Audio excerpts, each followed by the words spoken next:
Outside the Parthenon, you can see the sculpted low, long triangular spaces on top of the columns on the two shorter sides, and these are called pediments. Both pediments show two important events in Athena's life.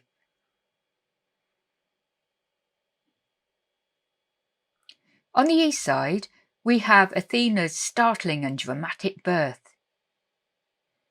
The centre of the east pediment is missing, so we can't see the leading characters. Just the figures on the edges, some leaning away from this strange scene and others more unresponsive. The story of her birth is this. Athena's father was Zeus, and I'll sign him like this. Zeus met a nymph called Metis. They got together and she ended up pregnant. Looking ahead, Zeus was worried because of a prophecy that said that if she had a son, he would overthrow Zeus. To prevent this, Zeus took the pregnant Metis and swallowed her whole. A few months later, Zeus had a raging headache. Pain was excruciating. He went to Hephaestus, the disabled god, to ask for his help. Hephaestus did so by swinging an axe at his head. His head split open, and out somersaulted Athena, a fully grown woman.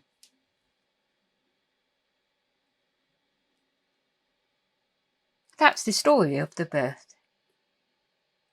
Today you can see many different figures from this pediment, including a nude male figure reclining on a panther's skin, his paws askew.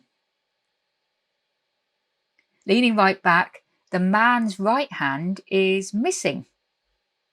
The figure might be Dionysus, the wine god.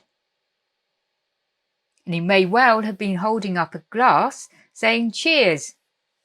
His legs are spread, and as he's naked, the gods could see his genitalia, but the people on the ground looking up wouldn't have been able to.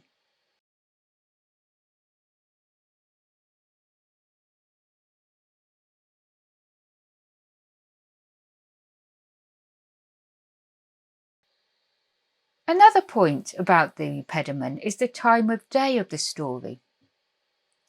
It's set in the morning.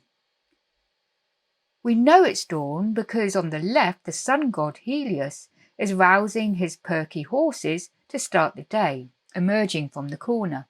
Then in the other corner the moon goddess Selene rides her chariot and horses into the dip, and they are exhausted, straining for the last leg, tongues panting, eyes bulging, mouths straining, having ridden hard all through the long night.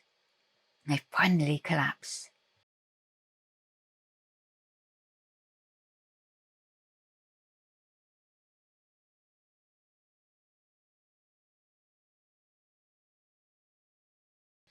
The other west side is very poorly preserved. Most of it is missing.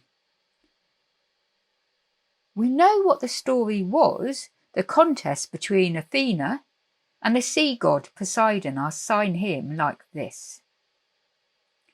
They were fighting over who was going to be the patron god of Athens. The Athenian citizens were divided, so the gods resorted to bribery to tempt the people to choose them. Poseidon hit the ground with his trident and water gushed out, his best offer to woo him.